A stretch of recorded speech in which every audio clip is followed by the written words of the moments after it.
Now, there are many reasons why all of us want to cultivate humility. But what would you say is the foremost reason? Well, let's get the answer from James chapter 4, verse 6, the B part. It says, God opposes the haughty ones, but he gives undeserved kindness to the humble ones.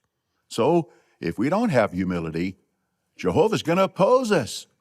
If we do, he's going to give us undeserved kindness. Obviously, that's the main reason, even though there are many others, we want to cultivate humility. But as you know, once humble does not necessarily mean always humble. The Bible contains many examples of ones who started out humble. Somewhere along the way, they lost their humility. And you probably can think of modern-day examples of ones who lost their humility. Now, in some cases, perhaps they regained it. But in other cases, pride proved to be their ultimate downfall. But now think about this. In a case of one who loses his humility, does it just happen automatically? Well, isn't it true that in most cases, some situation develops in that person's life that proves to be a catalyst that causes that person to lose his humility? So this being the case, let us discuss 5 situations that could develop in our lives and test our humility. And if we're not careful, cause us to lose it. Number 1, when we receive privileges or added responsibilities. In this regard, let's think for a moment about Hagar. Now, the Insight book suggests that she perhaps became the maidservant to Sarah during a time of great famine in Egypt. So during in that circumstance, she would have been very appreciative, very humble. But now, when she became the secondary wife of Abraham and found out she was pregnant, then what happened? Well, Genesis 16:4 says, when she realized that she was pregnant, she began to despise her mistress. Yes, with her new honored status, she lost her humility. And appropriately, Jehovah's angel gave her some counsel. The angel said, return to your mistress and humble yourself under her hand. Well, Hagar well illustrates that a person who has had a good heart can lose their humility upon receiving privileges or authority, an honored position. But now let's take the second humility testing situation. When we receive success or achieve success in some endeavor. Now, let's think about Uzziah in this regard. 2 Chronicles 26, if you just scan down through verses 3 through 5, it shows that he started out very humble. So he was 16 years old when he became king, verse 4, continued to do what was right in Jehovah's eyes. At the end of verse 5, during the time he was searching for Jehovah, the true God made him prosper. So he started out well. He ruled well. He was humble. And Jehovah blessed him for many years. But now, look over at verse 16, and you'll notice it starts out with the word however. And when the Bible uses that word however, it means something changed.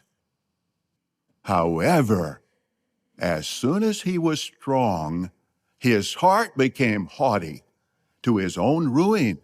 And then, as you know, he even tried to go into the temple and offer incense. Now, what does that mean, he became strong? Well, the Insight book explains that he became famous for his military successes. So apparently, these successes, these achievements, went to his head, to the point he thought he could go in the temple and usurp the duties of a priest. He forgot Jehovah gave him those victories. Now, that's a lesson for us, isn't it? If we happen to achieve success in some endeavor, may we never forget the qualities and abilities that enable us to achieve that success came from Jehovah. But now let's get our third humility testing situation, when we're given counsel. Now, Isaiah also illustrates this point. If you still have your Bible open there, verses 17 and 18, when Isaiah went in the temple to offer the incense, you notice it describes how Azariah, the priest, and 80 other, and notice it calls them courageous priests, went in there after him. They confronted him. They tried to give him counsel. You're out of order. What you're trying to do, only priests are to do. You better go out of the sanctuary. Well, they tried to give him counsel, didn't they? But how did Isaiah react? Well, verse 19 tells us that he became enraged at them. Who are you to tell me what to do? I'm the king. His pride even became bigger, and Jehovah struck him with leprosy. Now think about this. Jehovah didn't strike him when he presumptuously first went in the temple, but only when he pridefully rejected the counsel. Then Jehovah struck him. Now that's a good lesson for us, isn't it? We have to be very careful. We never become prideful when we receive counsel. And especially do we have to be on guard if we think we have more authority, perhaps more experience, more seniority than the one giving us the counsel. Let's get our fourth humility testing situation. If we happen to come into material prosperity, maybe we get an inheritance or somehow we come into material prosperity. Well, what happened to the Israelites when they entered the land flowing with milk and honey? Well, the Bible tells us in Jehovah speaking, Hosea 13:6, Jehovah says they were satisfied with their pastures. They were satisfied. And their heart became proud. And so they forgot me. Well, that's a sobering lesson, isn't it? If we happen to come into material prosperity, we never want to allow that situation to cause us to lose our humility. No matter what our material situation, then we must always humbly depend upon Jehovah and not material things. Well, let's get our fifth, our last one, humility testing situation, and it was talked about earlier by one of our commenters, when we receive praise. Do you recall the account in Acts chapter 12 when Herod put on his royal raiment? He sat down on the judgment seat. He began to give a public discourse, and the people shouted, "A God's voice and not a man's voice." Well, what happened? An angel struck him dead. He died. Worms ate him up. Why?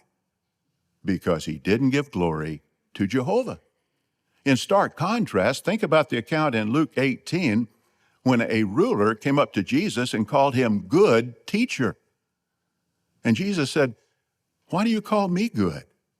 Nobody is good except God." Well, we can learn from those examples, can't we? When we receive praise, there are two ways we can react. Like Herod, try to take the credit for ourselves, or like Jesus, we can give the credit to Jehovah. We can do that in words or at least in our heart.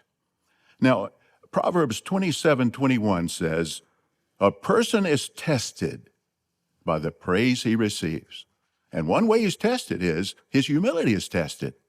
The Watchtower some years ago said this, "Praise will show the quality of a man's heart.